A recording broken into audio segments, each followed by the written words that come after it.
Charla Retiro Mensual, mes de agosto.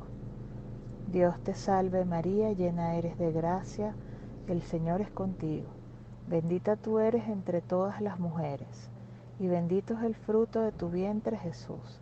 Santa María, Madre de Dios, ruega por nosotros los pecadores, ahora y en la hora de nuestra muerte. Amén. El tema a tratar en esta charla es purificar y ensanchar el corazón. Dios nos invita a amar al prójimo como Él ama. El otro día escuché una meditación acerca de un evangelio que hablaba sobre cómo Jesús había escogido a sus 12 apóstoles. Decía que Jesús, después de haber estado una noche rezando, escogió a los 12 apóstoles y los juntó para que se quisieran como hermanos. Y entre esos 12 habían ya de por sí 3 parejas de hermanos de sangre: Andrés y Pedro, Santiago y Juan, y finalmente Santiago el menor y Judas Tadeo. Andrés y Pedro eran de Cafarnaúm y eran pescadores. Santiago y Juan, que también eran pescadores, vivían en el pueblo de al lado, en Betsaida.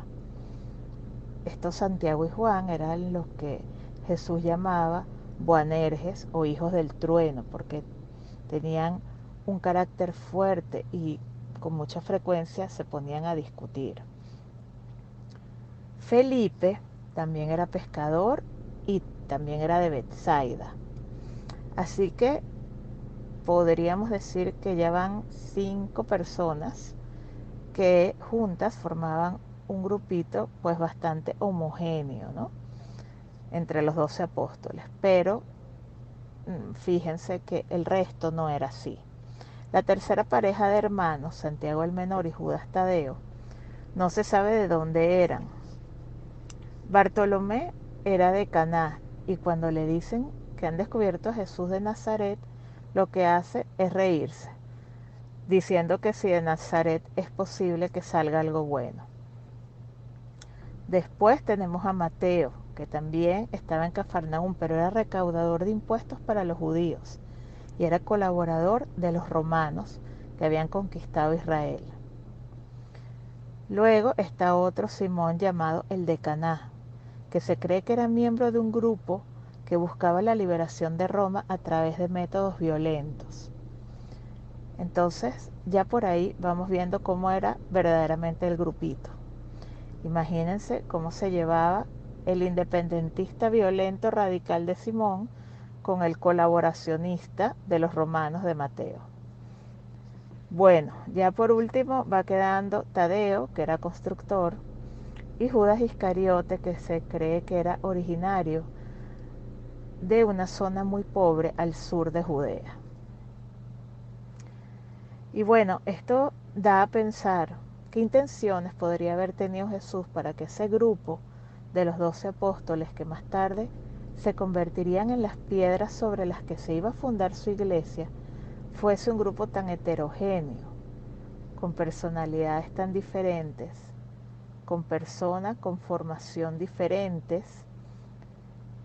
Y es de pensar que él ya sabía que eso muchas veces iba a traer desacuerdos entre ellos y peleas, y sin embargo así los escogió. Es lógico que personas tan distintas no siempre se lleven bien, no siempre se caigan bien, pues tenían distintas formas de pensar y de sentir.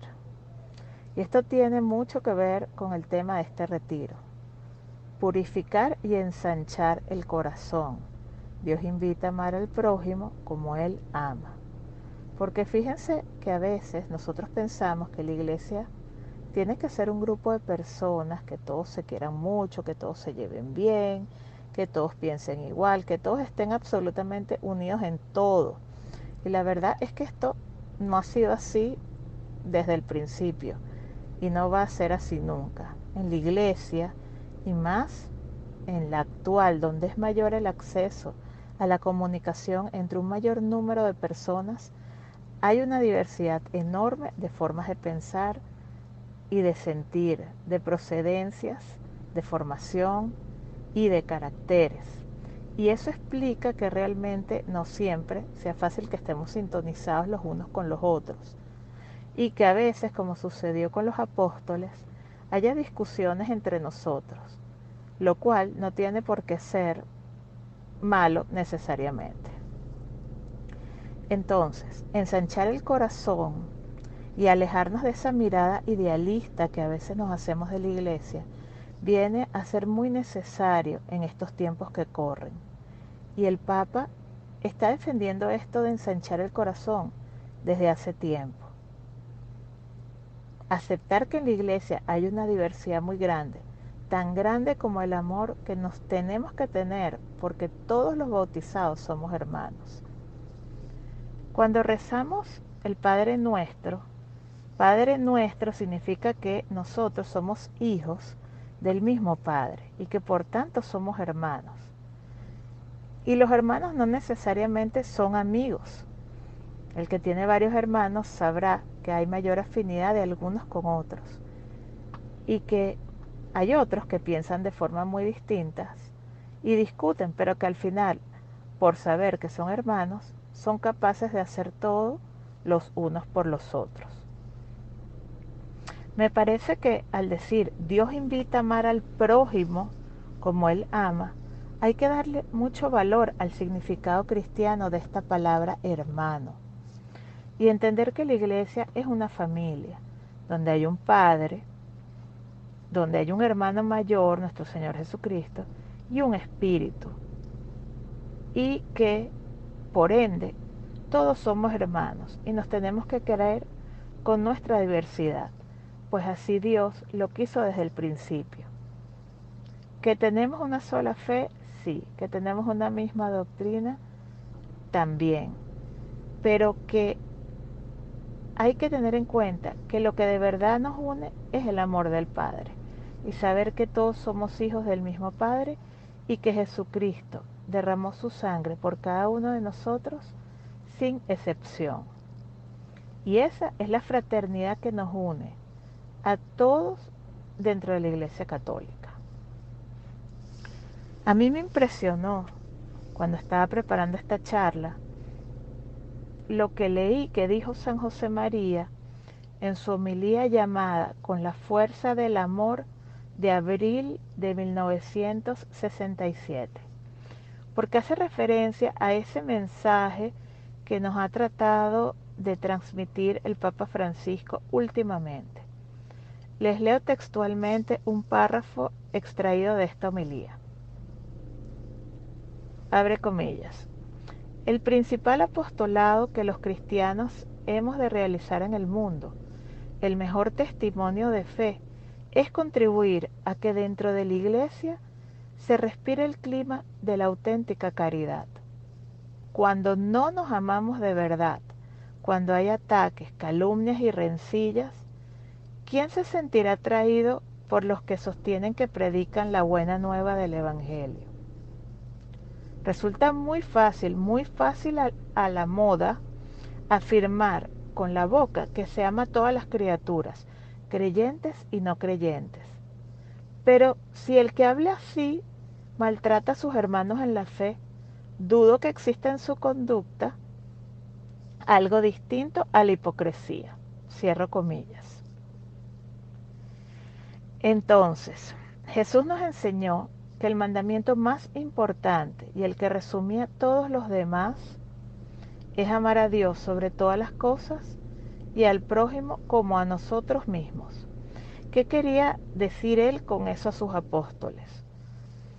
Quería decir que lo que los iba a distinguir a ellos, así como a los cristianos auténticos de todos los tiempos, era eso.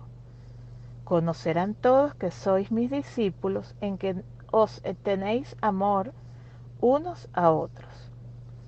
Fíjense que no les dice, por los milagros inauditos que ustedes van a realizar con el poder que yo les confiero, los van a reconocer, sino que les dice sencillamente, conocerán que sois mis discípulos si os amáis recíprocamente. Algo muy sencillo, pero en la práctica a veces un poquito difícil de llevar a cabo. Ya veremos por qué.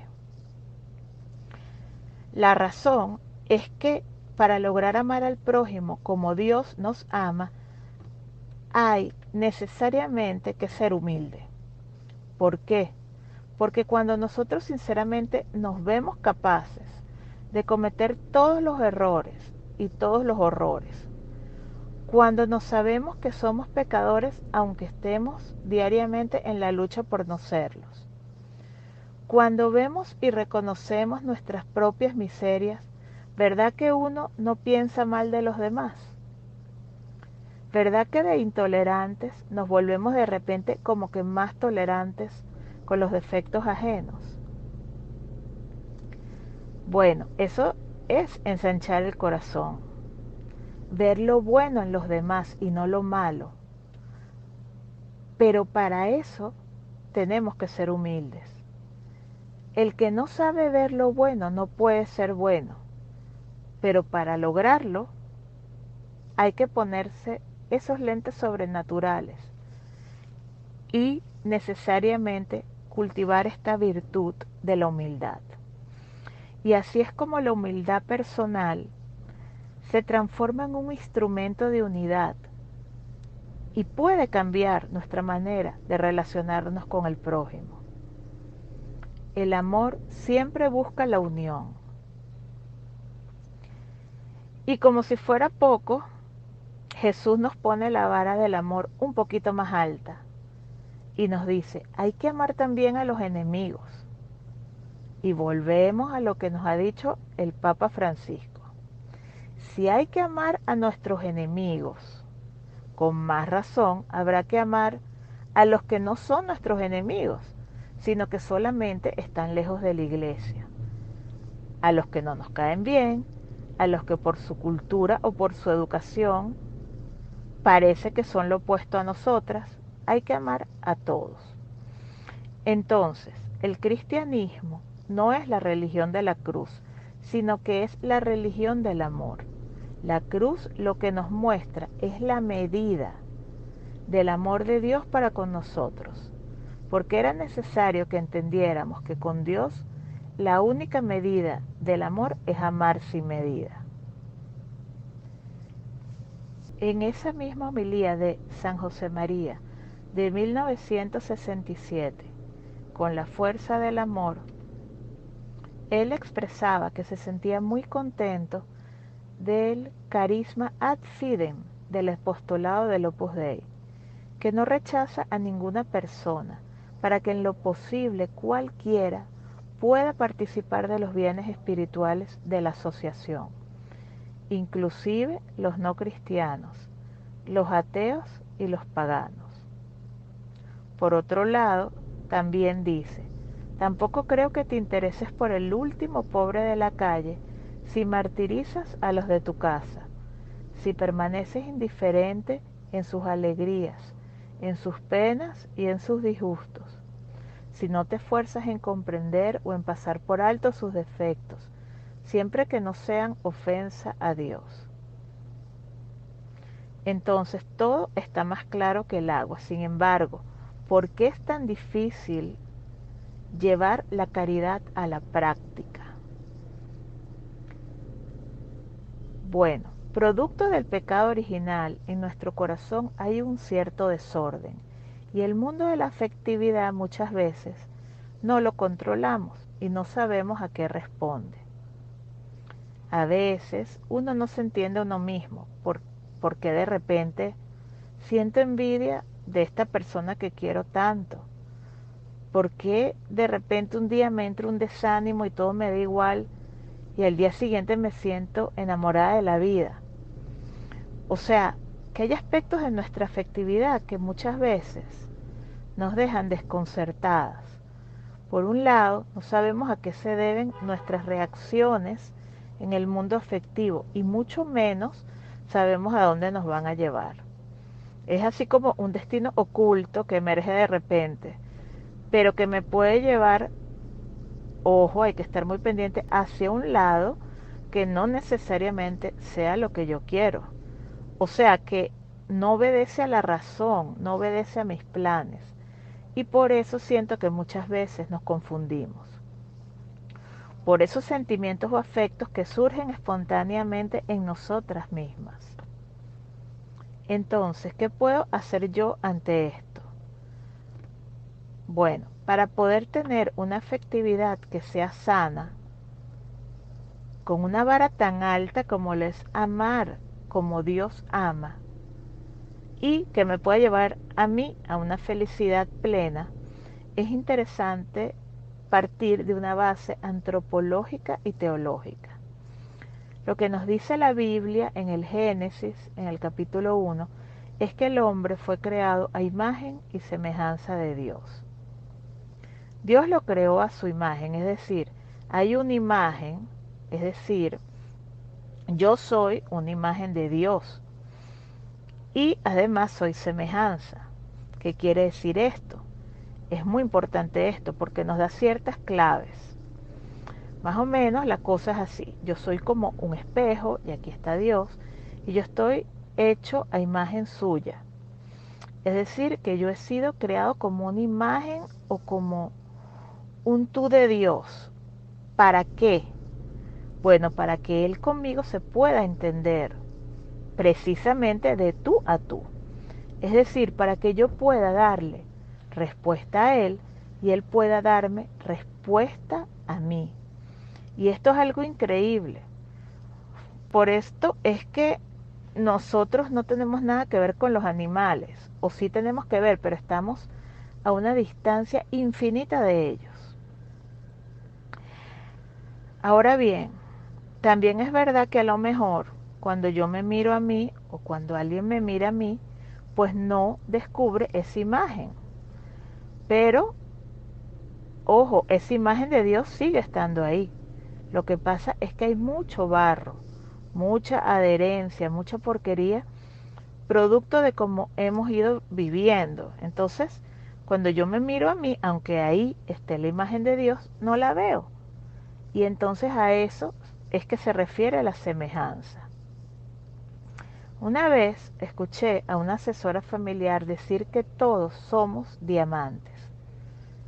Diamantes por ponernos como un valor gráfico, pero que cada quien es responsable de ir puliendo su propio diamante.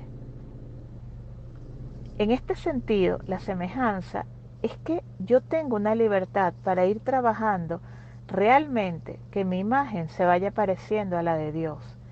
Y así es como yo con mi libertad voy realizando la semejanza, que es ir quitando todo eso que sobra. Entonces ya no solo tengo la imagen, sino que además esa imagen se refleja en mí y soy semejante a Dios. ¿Por qué explicamos todo esto? Bueno, porque si yo soy imagen de Dios, para saber cómo soy yo y para saber cuál sería mi mejor afectividad, es interesante que yo vea cómo es la afectividad de Dios. Porque si yo soy imagen suya y si yo consigo realizar la afectividad como Él lo hace, ya de entrada yo sé que voy a ser feliz. Pero por el contrario, si mi afectividad se aleja de cómo es la afectividad de Dios, pues no lo voy a hacer tanto. Para entender esto, hay que partir de saber que Dios me ama no por lo que yo hago, no por el valor que yo tengo por mis méritos ni por mis conquistas, sino que yo soy amada gratuitamente. Dios Padre me ama porque quiere darme su amor y yo soy todo lo que recibo. Es decir, que yo valgo por el amor que recibo.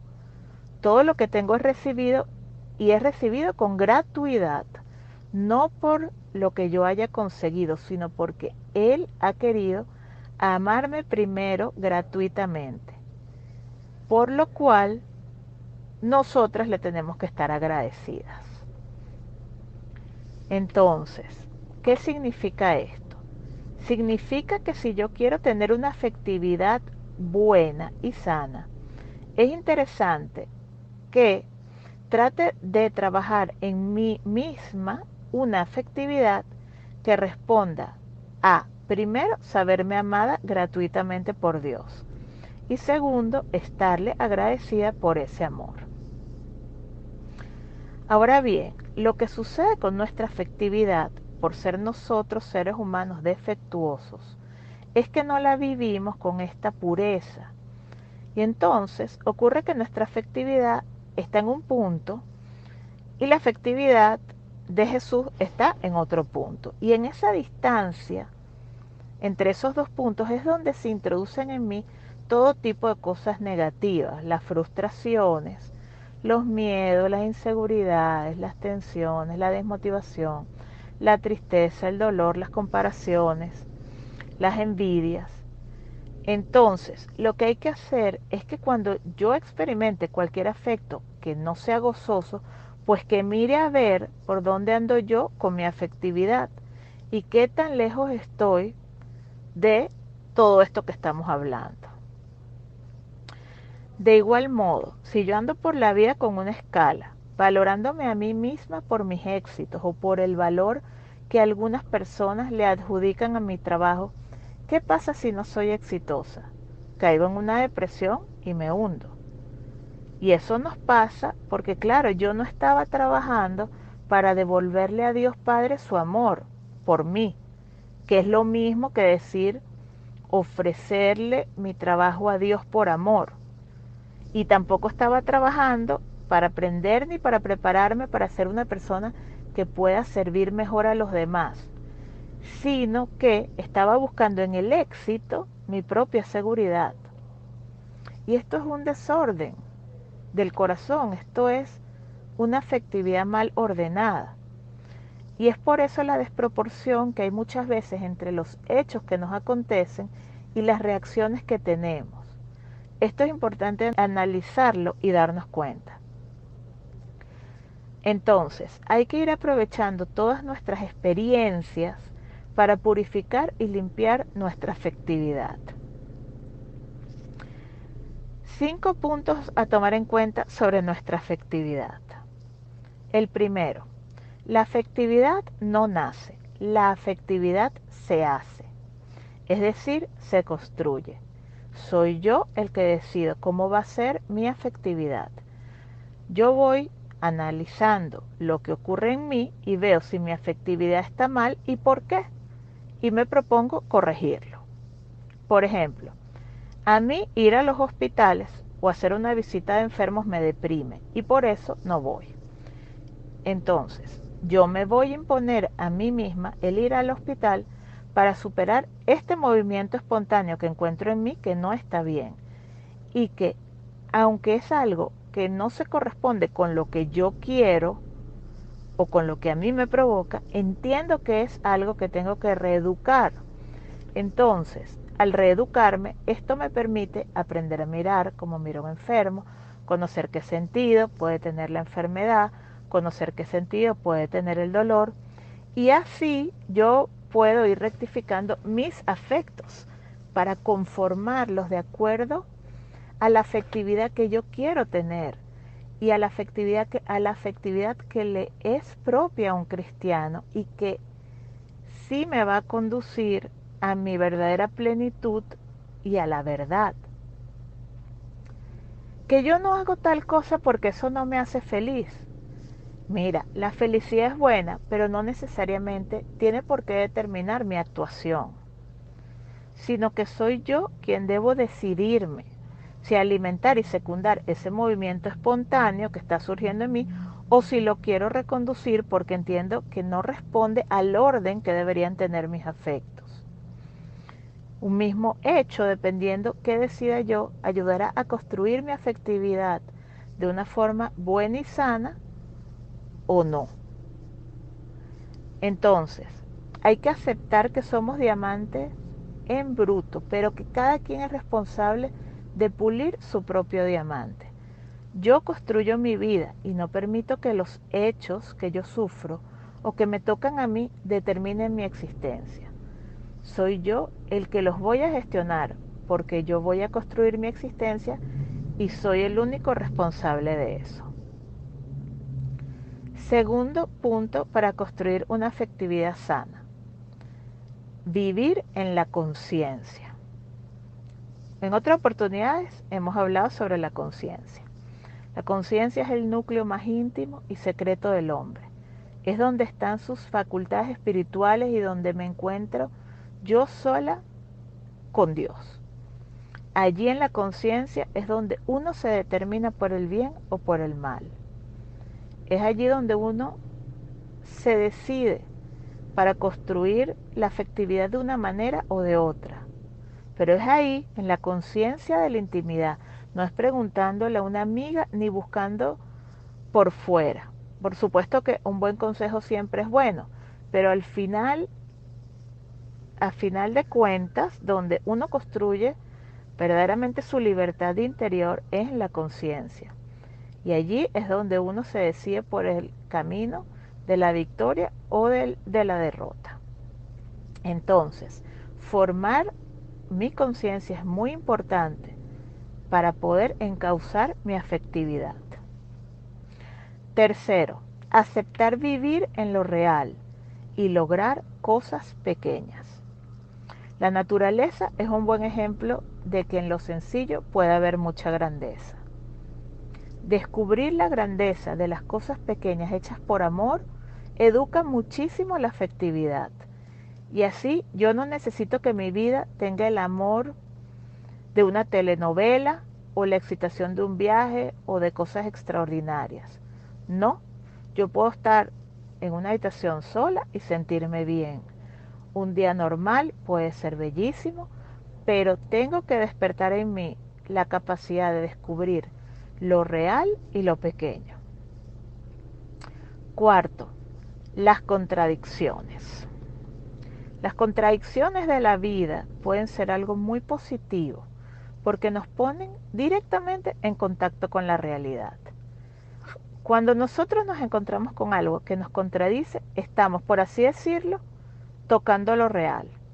Por lo tanto, ahí es donde uno tiene que abrazar la contrariedad. Y eso solo se logra aceptando la realidad. Cuando uno no tiene ninguna contradicción, todo fluye y muchas veces caemos en la imaginación. Pero cuando toco contradicciones, lo que estoy tocando es criterio de realidad. Y esa realidad es la que yo tengo que abrazar, la que tengo que descubrir, la que tengo que amar, la que tengo que interpretar, a la que tengo que dejar hablarme. ¿Qué me estará queriendo decir Dios a través de este acontecimiento de mi vida? La quinta y última, aceptar lo difícil. No buscar lo difícil, sino aceptar que casi todo lo valioso es difícil.